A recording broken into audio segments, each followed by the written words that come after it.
Good morning all aspirants. Hope आज BMC जेईचा paper आहे तो ॲस्पेरंट्सला चांगला जाईल आणि सुरुवातीलाच मी त्यांना विश करतो की ऑल द बेस्ट. सर्वांनी पेपर्स खूप चांगला द्या, न्यूट्रल होऊन द्या आणि विदाऊट एक्सपेक्टेशन्स द्या. विदाऊट एक्सपेक्टेशन्स केलेले एफर्ट्स जे असतात ना ते खूप जास्त प्रमाणामध्ये सक्सेसफुल होण्याचे चान्सेस असतात. तरी मी आज जे आपले मित्र आहेत त्यांना मी एवढं सांगेल की हा व्हिडिओ व्यवस्थित बघा, केअरफुली बघा आणि हा तुमचा कॉन्फिडन्स बूस्ट करणारा व्हिडिओ असेल.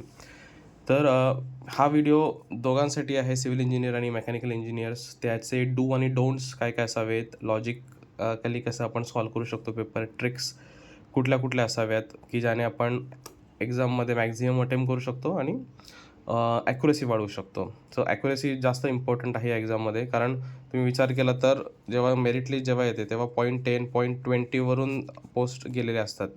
So it is very important that accuracy logically maintain केली जावी विदाऊट तुक्का. करेक्ट.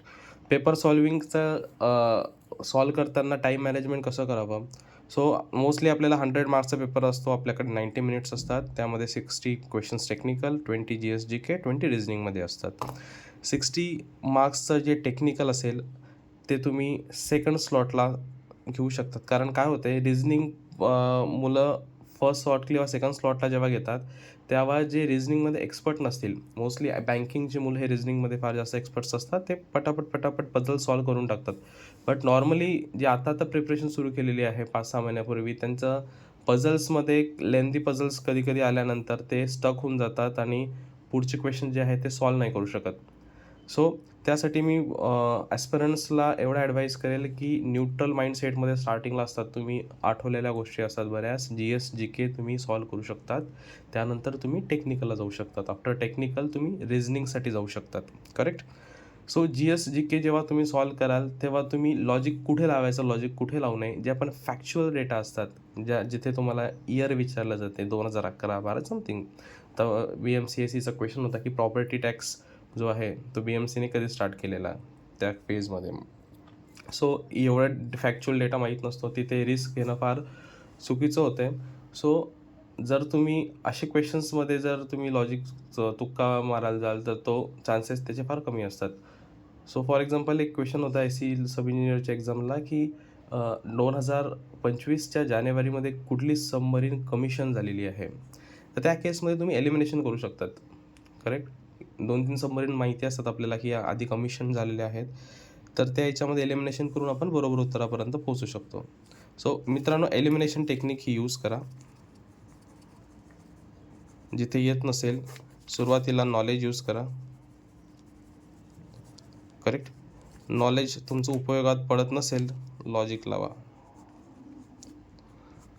लॉजिकली एलिमिनेशन गोष्टी करा, उत्तरापर्यंत तुम्ही पोचाल. तुम्ही 50-50 जरी पोचलात, कारण 5 ऑप्शन्स असतात, 5 ऑप्शन्समध्ये तुम्ही 50-50% जरी कॉल जरी घेतला तरी तुमचा अटेम्प्ट वाढतो, तुमची ॲक्युरसी येण्याचे चान्सेस जास्त असतात. 30 क्वेश्चन्स येत नसतील लॉजिकली, तुम्ही 15 जरी करेक्ट जरी केले, 15 रॉंग जरी झाले तरी 1/4 निगेटिव्ह सिस्टीमने तुमचे 15 जे बरोबर आलेले आहेत, करेक्ट, त्याचा स्कोअर तुम्हाला जास्त येतो. अराऊंड तुम्हाला 10-11 मार्क तरी तो देऊन जातो. सो हा एक ॲडव्हान्टेज मिळतो स्कोअर ग्रेस करायसाठी. सो लॉजिक्स यूज करा. लॉजिक्स पण मी सांगणार आहे की कुठले लॉजिक जेव्हा येत नसेल तेव्हा काय करायचं, कुठल्या टेक्निक्स मी यूज केल्या होत्या. अटेम्प्ट किती कसा करावा. जर तुमचा डिफिकल्ट पेपर असेल तर अटेम्प्ट तुमचा 80 to 84 ठेवा. मॉडरेट पेपर असेल तर तुमचा 90पर्यंत तो अटेम्प्ट जाऊ द्या आणि इझी पेपर असेल तर 95+ सॉल्व करा. कारण जेवढा अटेम्प्ट तुम्ही जास्त कराल, लॉजिकली जेवढं सॉल्व कराल विदाऊट तुक्का, मी परत एकदा मेन्शन करतो आहे, तुक्का न मारण्यापेक्षा 5 ऑप्शन्सला लॉजिकली बघा, त्या 5 ऑप्शनला कोरिलेट करा. ऑप्शन कोरिलेट करायला जेव्हा तुम्ही शिकाल मित्रांनो, त्यावेळेस तुम्हाला आयडिया येईल की पॅटर्न एक्झामिनर ऑप्शन कसे टाकतो आहे. फॉर एक्झाम्पल मी तुम्हाला एक लॉजिक सांगतो. BC आणि DE असे 5 ऑप्शन्स तुमच्याकडे आहेत. त्याच्यामध्ये तुम्हाला व्हॅल्यूज दिलेले आहे 29.00, 27.50, 20, 6, 24 आणि 21. करेक्ट. सो याच्यामध्ये जर तुम्ही बघितलं तर हा 21 तर हा फारच लांब जातो आहे.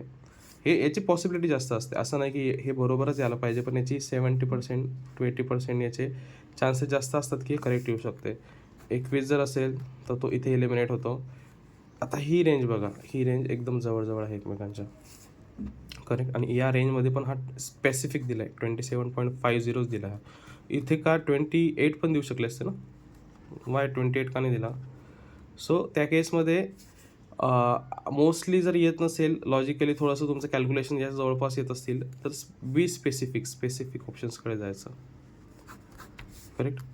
स्पेसिफिक ऑप्शन्सकडे जायचं. आणि मोस्टली ऑप्शन्समध्ये जर तुम्ही GS-GK जेव्हा सॉल्व कराल, तेव्हा ऑप्शन्समध्ये जे लेंदी ऑप्शन जे असतात त्यांचे चान्सेस असतात जास्त असण्याचे, करेक्ट असण्याचे ते चान्सेस थोडे जास्त असतात.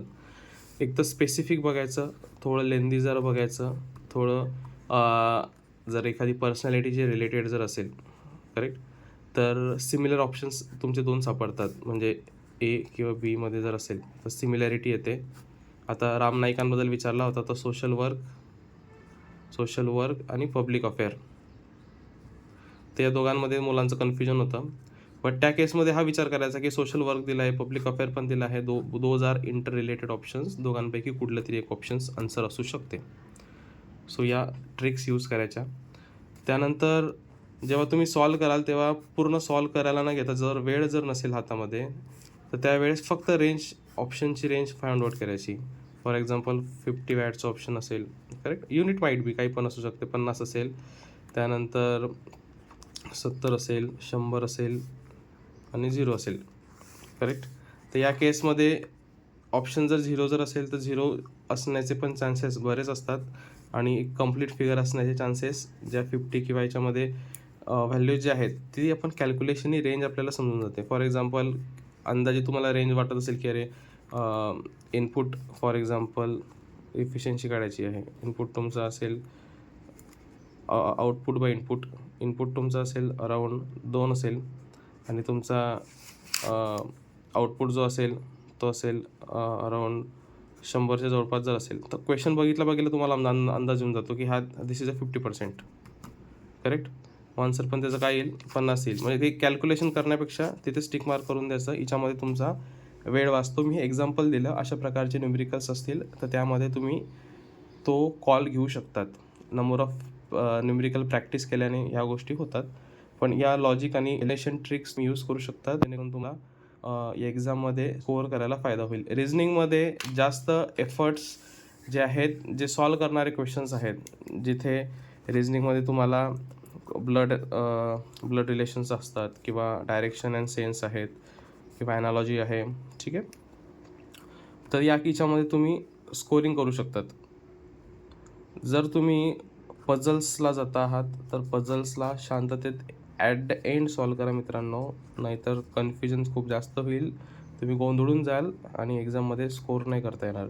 मी हा व्हिडिओ छोटा बनवतो आहे कारण आज पेपर आहे, तर मुलांना हा व्हिडिओ बघून जाता येईल, आणि तेवढीच जर त्यांना हेल्प जर झाली तर त्यांचा कॉन्फिडन्स बूस्ट होईल. आणि मी एकच म्हणतो की कर्मण्यवाधिकारस्ते मा फलेषु कदाचन, कर्म करत राहा, फळाची अपेक्षा नका करा. तुमचा पेपर चांगला जाणार आहे. एफर्ट्स तुम्ही दिलेले आहे, आणि तुम्ही आतापर्यंत जोही काही केलं असेल, जेवढं पण एफर्ट्स दिले असतील त्याच्यावरती ट्रस्ट करा.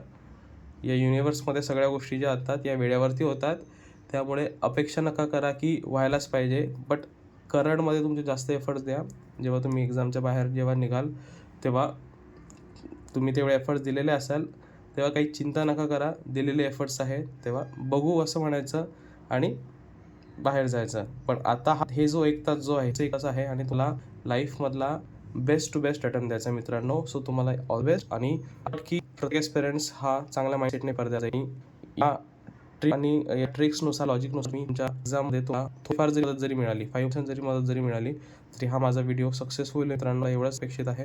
कारण मानसिकतेतून मी पण गेलेलो आहे, आणि त्यावेळेस गायडन्स करायला एवढं कोणी नव्हतं. पण माइंडसेट जो आहे हा खूप जास्त इम्पॉर्टंट आहे, की तुम्ही कशी एक्झाम क्लिअर करता आहेत, आणि तुम्ही लाईफमध्ये या गोष्टी सक्सेस मिळून जाते.